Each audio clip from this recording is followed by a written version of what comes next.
This book is called Jewels. It's based on the founding of Alpha Phi Alpha Fraternity Incorporated. And it's basically about the founders. And what I did, I tried to give these guys a more human side. A lot of the fraternity members and Greeks in general see their founders as like visionary gods, and they're so sacred, and, put them on these pedestals. When in actuality, all the founders were college students, all of them. And they came together, they had a very good idea. They had no idea it would be as large as it actually is today. But nonetheless, they came together and had an idea. So I creatively tried to give these guys a more human side. They got to Cornell University. They met each other for the very first time. They got to know each other. And what I learned in my research is, these 7 guys were very different than one another. And so they had different voices. They didn't all sound the same. They didn't all vote the same. They didn't all say the same things. Charles Henry Chapman was 28 years old when the fraternity was founded. So him compared to the other guys, 17-year-olds, they didn't say the same kinds of things. So I tried to create voices for them that were very unique, that would stand out so you would know who was speaking at what time. And it was an interesting way to write the book creatively, to give these guys more of a voice than what we get in the history book, more of a personality than what we find in our documentation of who they were. And I wanted to give brothers and whoever reads the book just a glimpse of what campus life might have been like back in 1905 and 1906, what it must have been like to be a black person in a white university in a white town, upstate New York, where this part of our history as a country, black men were still being lynched all over the country. So here you had these guys coming up with this idea of a fraternity, and current events were what they were. You had the Niagara movement going on by W.E.B. Du Bois. You had Booker T. Washington with his thoughts. And so all of this is going on at the same time, and these brothers got together and they founded Alpha Phi Alpha. So the book is about what these guys were thinking about, what they went through, and what they might have sounded like, in my opinion, creatively. My favorite founder. I actually get asked this question a lot. In my research, I found that Robert Harold Ogle was, he met a young lady, and this is in the book. He met a young lady, and he was interested in her, and they began dating, and she got pregnant, and so to do the honorable thing, he married her. So they got married, and she had their baby on December 14th, 1906. That's 10 days after the fraternity was founded, which means that the months of September, October, November, she's 6, 7, 8, 9 months pregnant. At the time, he's a college sophomore on a white campus in a white town in 1906. So you have a gentleman who is, a black man in a situation where he's in a very white town, and he's married with a baby on the way, and he's in the midst of starting a fraternity with some of his college friends, and he never missed one meeting. He was at every single meeting that entire fall semester until they were founded. After they were founded, he had the baby, and 2 years later, she had a second child in February of 1908. After having that baby, she had complications, and she actually passed away. So here you have a guy who has 2 young, small babies, 2 girls. And he went through college with the help of his mother-in-law, but never missed one frat meeting in the years that he was at Cornell while taking care of his children. That to me said a lot about who he was as a man. And it spoke to me, and I hope it speaks to brothers out there who may have children or may be considering having children, the responsibility of being a real man, taking care of your kids. And so I tried to give him a love for this woman, Helen, that he met, Helen Moore. I tried to give him a love for her that was just outstanding.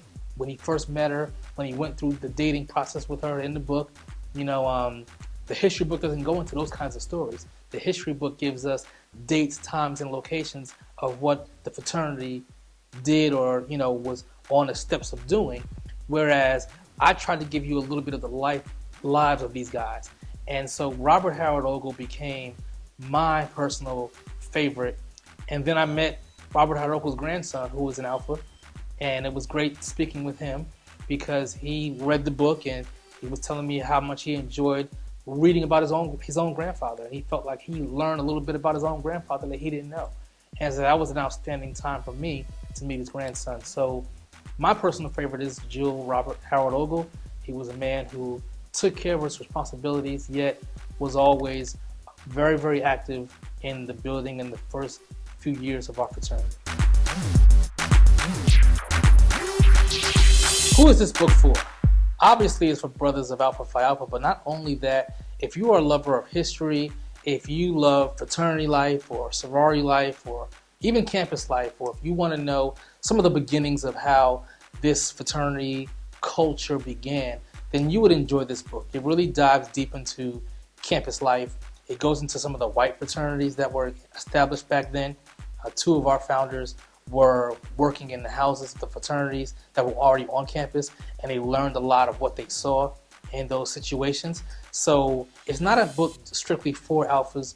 If you're interested in alpha, if you want to be an alpha, I hear a lot of guys that are interested in the fraternity. My father's an alpha, or my guidance counselor, or my high school track coach, football coach, or my uncle, or that kind of thing. So if that's you, then you would enjoy this book. A lot of the AKA sisters or the sorority sisters in general who just like to read about history, this will be a good read for you. So if you consider yourself a historian, interested in history, or just fraternity life in general, then you would enjoy this book.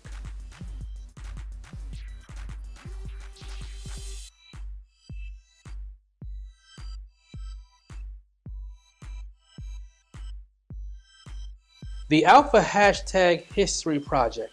What it is, this book is a second edition. I did, so many copies when I first wrote this book in 2006, and I've sold them all out. Thank you to all the brothers and all the individuals who have purchased the book. But I wanted to do a second edition, and I wanted to make something different with this book. If you already have it, why would you buy it again? I did a new cover, but why would you buy the book again? And so I had an idea of highlighting some of the history that some of the individual chapters of Alpha Phi Alpha are actually doing. If you're familiar with the fraternity at all, you know some of the highlights of some of our famous brothers. Dr. King and his legacy, Brother Thurgood Marshall, his legacy. You may know of some of the other brothers that have done tremendous works in the fields of religion, academics, the sports industry, you name it, law, medicine. We're all over the globe and doing great things in great communities. But unless you happen to have crossed at a particular chapter, you may not know some of the things that chapter is doing. So I created something called the Alpha Hashtag History Project. And the way it works is, on every single page of this book, the top of the page will be a hashtag. You can take that hashtag and put it into Instagram, Facebook, or Twitter.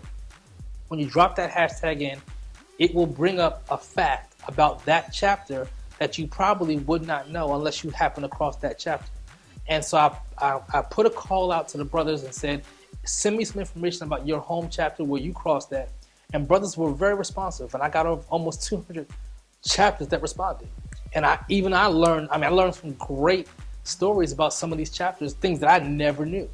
And it was a wonderful time of research from myself, just learning all that I learned. And I'm so anxious to share some of the great things that are going on that might not be in the news, but are newsworthy. And so the Hashtag History Project is what I came up with to help brothers just kind of recognize what's going on in the fraternity other than at your home chapter. And those who are not members of the fraternity, you get to see some of the things that we're doing on the ground in some of these states. I got information from Chicago and New Orleans and Arkansas and LA and South Carolina and New Jersey and Philly and DC. Just all over the map. I was getting emails in and inboxes in, and brothers were like, my chapter, we're doing this, and this person crossed at my chapter. And, I had a chapter from Allen University in South Carolina, and their charter line, it was like, I think 15 guys on the charter line for the chapter. Out of those 15 guys, 12 of them were ministers. Out of the 12 of them, 5 became the president of that university. So, I would never have known that had I not gone to that campus. I personally pledged at Howard University, which is Beta chapter. I know a lot of the Beta chapter history because I pledged there. But how many people know Donnie Hathaway crossed the Beta chapter? And he met Roberta Flack, who was a Delta from Howard University, and they made music together, as you know. And so a lot of people would not normally know that. So those hashtags are all throughout the book. There are almost 200 chapters that have responded. And like I said, if you get the book, you can go page by page with your computer next to you. You can go to Instagram, you can go to Twitter, you can go to Facebook, you can drop that hashtag in and learn a few things. And we did a nice presentation of each one. It's a nice colorful image. So you should enjoy getting through that. So the Alpha Hashtag History Project is a way to showcase some of the highlights in the history that these chapters are doing that you may not already know.